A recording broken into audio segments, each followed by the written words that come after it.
രാപന്തിയോളം കഷ്ടപ്പെട്ട് പണിയെടുത്തതാണ്.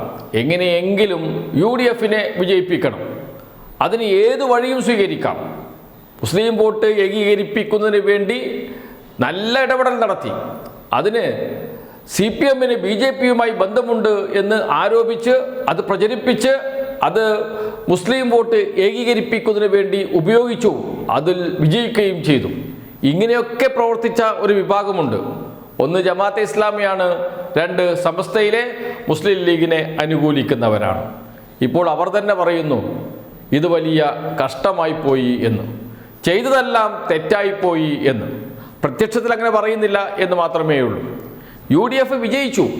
അതിനുശേഷം മുഖ്യമന്ത്രി ആര് എന്ന തർക്കം വന്നപ്പോൾ അപ്പോഴും VD സതീശനോടൊപ്പം നിന്നു.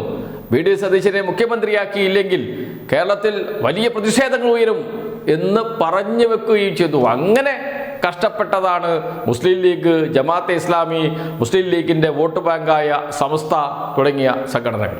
പക്ഷേ ഇപ്പോഴിതാ അവർ തന്നെ പറയുന്നു ഇത് കഷ്ടമായി പോയി എന്ന്. ഏറ്റവും ഒടുവിൽ സമസ്ത നേതാവ് തന്നെ പരസ്യമായി രംഗത്ത് വന്ന് പറഞ്ഞു സംഘപരിവാറുകാരെ പലയിടത്തും നിയമിക്കുന്നുണ്ട്, അക്കാര്യം UDF ചർച്ച ചെയ്യും എന്നാണ് പ്രതീക്ഷിക്കുന്നത് എന്ന്. മുസ്ലിം ലീഗിനോട് അനുഭാവമുള്ള സമസ്തയിലെ നേതാവാണ് അബ്ദുൾ സമദ് പൂക്കോട്ടൂർ. അദ്ദേഹത്തിന്റെ വാക്കുകളാണ്. കേൾക്കാം നമുക്ക് അദ്ദേഹത്തിന്റെ വാക്കുകൾ. ഇപ്പോൾ മറ്റൊരു പ്രധാനപ്പെട്ട കാര്യം ഈ സംഘപരിവാർ ബന്ധമാണ്. കാരണം മുഖ്യമന്ത്രിയുടെ ഓഫീസിൽ സംഘപരിവാർ നേതാക്കൾ നിരത്തിറങ്ങിയിട്ടുണ്ട്. അതോടൊപ്പം തന്നെ ലീഡർമാരെ അടക്കം സംഘപരിവാർ അനുകൂലികളെ നിയമിക്കുന്നതടക്കമുള്ള ബാബുവിനെ അടക്കം ഇന്നലെ എവിടെ കാണുന്ന സാഹചര്യം ഉണ്ടായി. അതിനെങ്ങനെയാണ് കാണുന്നത്? ഇത്തരം കാര്യങ്ങളൊക്കെ UDFൽ ചർച്ച ചെയ്യുമെന്നാണ് UDFന്റെ നേതാക്കൾ പറയുന്നത്. സ്വാഭാവികമായും അത്തരം വിഷയങ്ങളെക്കുറിച്ചൊക്കെ UDF ചേരുമ്പോൾ വ്യക്തമായ ധാരണയും തീരുമാനങ്ങളും ഉണ്ടാകുമെന്നാണ് നമ്മൾ പ്രതീക്ഷിക്കുന്നത്.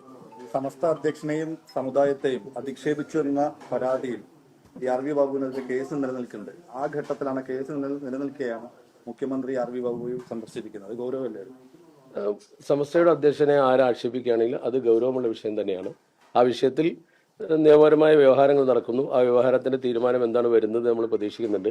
ഇക്കാര്യങ്ങളൊക്കെ UDF നേതാക്കളെ ബോധ്യപ്പെടുത്തുകയും ചർച്ച ചെയ്യുകയും ചെയ്യുമെന്നാണ് നമ്മൾ പ്രതീക്ഷിക്കുന്നത്. അതിനിടയിൽ ആ കേസിലെ പ്രതിയായിട്ടുള്ള ആൾ മുഖ്യമന്ത്രിയെ പോയി കാണാൻ, അദ്ദേഹത്തിന്റെ ഓഫീസിൽ പോയി കാണാൻ, അങ്ങനെ പല ചർച്ചകളും നമുക്കിടയിൽ നടക്കുന്നുണ്ട്. കാരണം ചില നിയമനങ്ങളെക്കുറിച്ചും അതുപോലെ തന്നെ ചില ആളുകളെ ചില സ്ഥാനത്ത് വെച്ചതിനെ കുറിച്ചുമൊക്കെയുള്ള വ്യാപകമായ ചർച്ചകൾ നടക്കുന്നുണ്ട്. അതൊക്കെ ഗൗരവത്തിൽ എടുക്കും എന്ന രീതിയിൽ UDF നേതാക്കൾ പ്രതികരിച്ചിട്ടുമുണ്ട്. അവരുടെ യോഗം ചേർന്ന് അതിലെന്ത് തീരുമാനിക്കുന്നു എന്ന് നമുക്ക് നിരീക്ഷിക്കാം. സ്വാഭാവികമായും ഇത്തരം കാര്യങ്ങളിൽ സംഘപരിവാർ ബന്ധമുള്ള ആളുകളെ ഉന്നത സ്ഥാനങ്ങളിൽ പോസ്റ്റ് ചെയ്യുന്നതിൽ എല്ലാവർക്കും സ്വാഭാവികമായും പ്രതിഷേധം ഉണ്ടാവും. ആ പ്രതിഷേധങ്ങൾ യുക്തമായ രീതിയിൽ അവതരിപ്പിക്കൽ അനിവാര്യമായ കാര്യമാണ്. അതാണ് പത്രങ്ങളിൽ വന്നുകൊണ്ടിരിക്കുന്നതും ഘടകകക്ഷികളിൽ നിന്ന് തന്നെ ചില അഭിപ്രായങ്ങളൊക്കെ രേഖപ്പെട്ട് നമ്മൾ കാണുന്നതും. അത്തരം കാര്യങ്ങളെക്കുറിച്ചൊക്കെ UDF ചർച്ച ചെയ്യും എന്ന് നേതാക്കൾ പറഞ്ഞതുകൊണ്ട് UDF ചേരാത്തൊരു സാഹചര്യത്തിൽ അത് ചേർന്നതിന് ശേഷം ഉണ്ടാകുന്ന തീരുമാനമാണ് നമ്മൾ പ്രതീക്ഷിക്കുന്നത്. ഇവിടെ സത്യപ്രതിജ്ഞാ ചടങ്ങിൽ തുടങ്ങിയ വിവാദമാണ്. അത് ഇപ്പോഴും അവസാനിക്കുന്നില്ല. ഈ അവസാന ഘട്ടത്തിൽ പോലും അതേ നിലയിൽ തന്നെ അത് തുടർച്ച ഉണ്ടാവുന്നതാണ്. ഓരോ വിവാദങ്ങളും മീഡിയകൾ വഴി ഉണ്ടാകുന്നതും ജനങ്ങൾ സൃഷ്ടിക്കുന്നതുമായ പലതും ഉണ്ടാവും.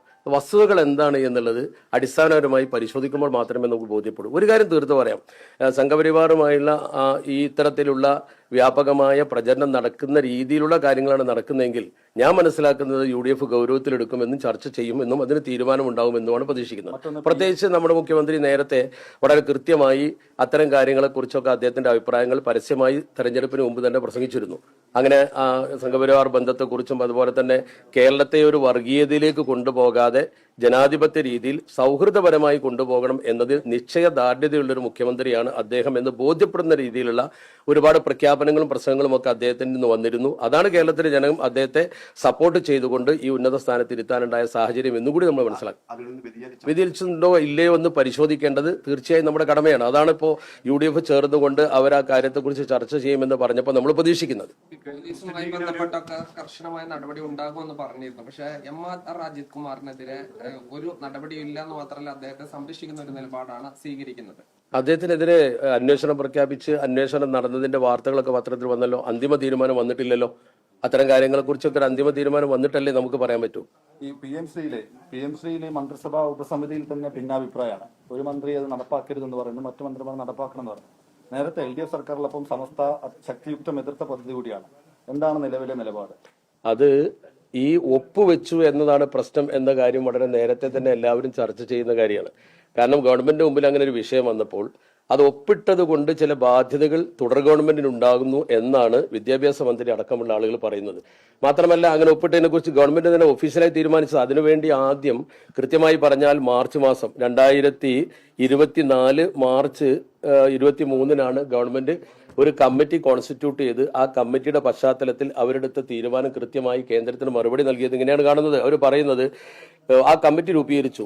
എന്നിട്ട് അവർ പറയുന്നത് based on the recommendation of the committee, ആ കമ്മിറ്റി റെക്കമെൻഡേഷൻ അനുസരിച്ച് the MOU for establishing PM-Shri schools will be signed by the state for the academic year 2024 and 2025. അപ്പൊ അതൊരു ഒപ്പിടാൻ ഔദ്യോഗികമായി തീരുമാനിച്ച് കേന്ദ്രത്തിന് ശ്രീ സഞ്ജയ് കുമാർ IAS കൊടുത്ത ലെറ്റർ ഔദ്യോഗികമായി നമുക്ക് ഇന്ന് നിയമസഭയിൽ തന്നെ പ്രൊഡ്യൂസ് ചെയ്തു. അപ്പൊ അവർ ഔദ്യോഗികമായി ഒപ്പിട്ട സാഹചര്യത്തിൽ സ്വാഭാവികമായും അതിന്റെ ചില ബാധ്യതകൾ ഈ ഗവൺമെന്റ് ഉണ്ടാവും.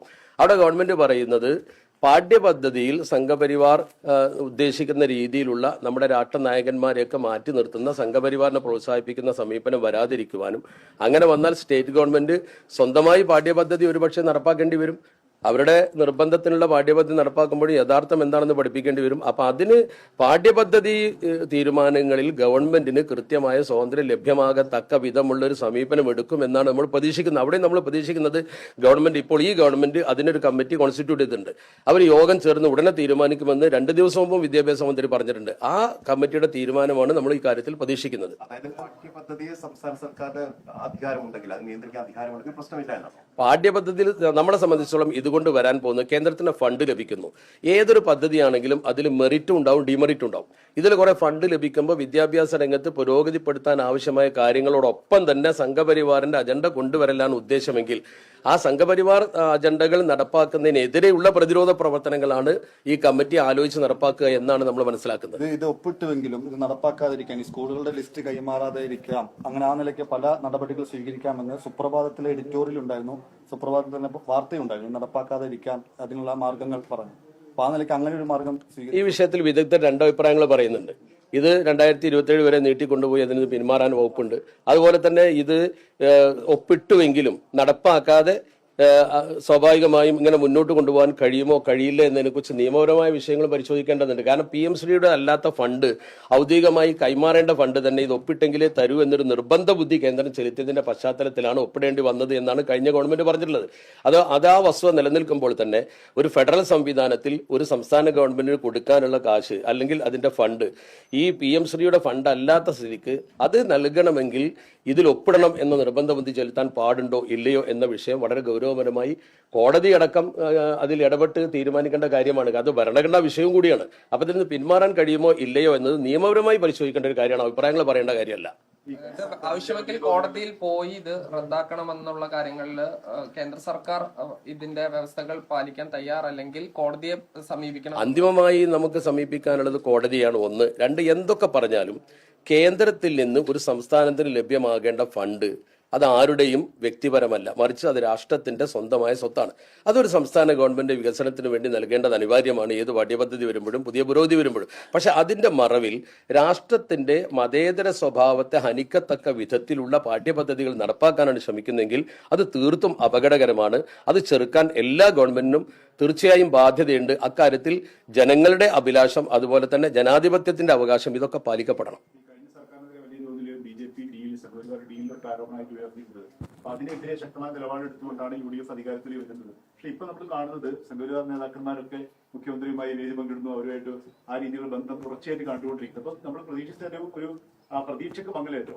വ്യക്തിപരമായ ബന്ധങ്ങൾ ആരും തമ്മിൽ എപ്പോഴും ഉണ്ടാവും. വ്യക്തിപരമായ ബന്ധങ്ങൾ ഇതിലേക്ക് കൂട്ടിച്ചേർക്കാൻ പറ്റില്ല. വേദിയിൽ പങ്കെടുക്കുക, ഒരുമിച്ച് യോഗങ്ങളിരിക്കുക, ഇതൊക്കെ സ്വാഭാവികമായും സംഭവിക്കുന്ന കാര്യങ്ങളാണ്. പക്ഷേ നയപരമായി ഒരു ഗവൺമെന്റ് ഈ സംഘപരിവാർ നയത്തിന് കീഴ്പ്പെടാൻ പാടുണ്ടോ ഇല്ലയോ എന്നാണ് ചർച്ച. ആ ചർച്ച ഇപ്പോൾ സമൂഹത്തിൽ നടന്നുകൊണ്ടിരിക്കുന്നു. ചില നിയമനങ്ങൾ വരുമ്പോൾ ആ വ്യക്തികളുടെ പ്രൊഫൈൽ പരിശോധിച്ച് അതനുസരിച്ച് തീരുമാനം ഗവൺമെന്റ് എടുക്കുമ്പോൾ അതിൽ പരാതി ഉണ്ടെങ്കിൽ സ്വാഭാവികമായും ഭരണകക്ഷിയിൽപ്പെട്ട പല കക്ഷികൾക്കും വ്യത്യസ്ത അഭിപ്രായങ്ങൾ ഉണ്ടാവും. അത് UDF ചേർന്നുകൊണ്ട് തീരുമാനിക്കും, അവിടെ ചർച്ച ചെയ്യും എന്നൊക്കെ അവർ പറയുന്നുണ്ട്. അതിനുശേഷം UDF ആണ് ഭരിക്കുന്നത്. ആ ഭരണത്തിൽ UDF എന്ത് പറയുന്നു എന്ന് ഈ വിഷയത്തിൽ നോക്കിയിട്ട് നമുക്ക് അവസാനം ഒരു പ്രതികരണം നടത്താൻ പറ്റും. ഈ പരാതി വരുത്തുന്ന രീതിയിൽ വലിയ വിമർശനമായിട്ട് ഉയർത്തിരുന്നത് അത് അന്ന് സർക്കാർ വിശദീകരിച്ചിരുന്നത് അത് ഒരു നേതാവിനെ ഇത്തരം വ്യക്തിപരമായി നമ്മൾ അങ്ങനെ കാണുന്നത്. ഈ സമയത്ത് അങ്ങനെയല്ല. അതേ ഗവൺമെന്റ് തന്നെ ആ കയറ്റിയതും അങ്ങനെ അദ്ദേഹത്തോട് ചെയ്ത സമീപനവും ശരിയായില്ല എന്ന് അവർ തന്നെ വിലയിരുത്തിയ സ്ഥിതിക്ക് ആ ചർച്ചയ്ക്ക് പ്രസക്തിയില്ലല്ലോ. ഈ പരാതി തീർച്ചയായും. വരുത്തുന്ന രീതിയിൽ നടപടികൾ ഉണ്ടാകാതെ ശ്രദ്ധിക്കേണ്ടതില്ല. നമ്മുടെ കേരളത്തിനൊരു പാരമ്പര്യമുണ്ട്. ഇന്ത്യയിലെ പല സംസ്ഥാനങ്ങളും മറ്റു പല രീതിയിലേക്കും പോയപ്പോൾ നമ്മുടെ കേരളം എപ്പോഴും ഒരു മതേതര സ്വഭാവത്തിൽ നിലനിന്നൊരു സംസ്കാരമാണ് കാണിച്ചിട്ടുള്ളത്. ആ സംസ്കാരത്തിൽ നിന്ന് കേരളം വ്യതിചലിച്ചു പോകുമ്പോൾ നമുക്കൊക്കെ പ്രയാസമുണ്ടാകും. എല്ലാ ജാതി മതസ്ഥരോടും സൗഹൃദം പങ്കിട്ട് എല്ലാ ജാതി മതസ്ഥരോടും തുല്യ സമീപനം സ്വീകരിച്ച് ഒരു മതേതരത്വത്തിലും സമാധാനത്തിലും കേരളം നിലനിൽക്കുന്ന കേരള മോഡൽ, ആ റോൾ മോഡൽ അത് നിലനിർത്തലാണ് നമ്മുടെ ആവശ്യം. അതിനാണ് ഗവൺമെന്റ് പ്രാമുഖ്യം നൽകേണ്ടത്. അങ്ങനെ നൽകുമെന്നാണ് മുഖ്യമന്ത്രി പരസ്യമായി നേരത്തെ പ്രസംഗിച്ചതും. അതുകൊണ്ടാണ് അദ്ദേഹത്തിന് ഇത്ര വലിയ മാൻഡേറ്റ് കൊടുക്കാൻ ജനങ്ങൾ തയ്യാറായതും. അങ്ങനെ തന്നെ നിൽക്കണമെന്ന് നമ്മൾ ആഗ്രഹിക്കുന്നു. അതിൽ നിന്നുള്ള വ്യതിചലനം സ്വാഭാവികമായും എല്ലാവർക്കും പ്രയാസം ഉണ്ടാക്കും. വിഷയത്തിൽ കുറച്ചുകൂടി നിലപാടെടുക്കണമെന്ന് ആവശ്യപ്പെടുന്നുണ്ടോ? അങ്ങനെ ഒരു നിലപാടുണ്ടോ? ഈ വ്യതിചലനം ഉണ്ടാകുന്ന സമയത്ത് ലീഗിന് റോളില്ലേ ഈ കാര്യത്തിൽ? തീർച്ചയായും ലീഗ് അത് UDF ചർച്ച ചെയ്യുമെന്ന് അതിന്റെ നേതാക്കൾ പറയുന്നു. പിന്നെ ലീഗിന്റെ കാര്യം പറയേണ്ടത് ലീഗിന്റെ ഉത്തരവാദപ്പെട്ട നേതാക്കളാണ്. അപ്പൊ അവരാ കാര്യത്തെക്കുറിച്ച് പ്രതികരിക്കണം. അത് അതിന്റെ നേതാക്കൾ തീർച്ചയായും UDF ചർച്ച ചെയ്യും എന്ന് നമ്മൾ പ്രതീക്ഷിക്കുന്നു.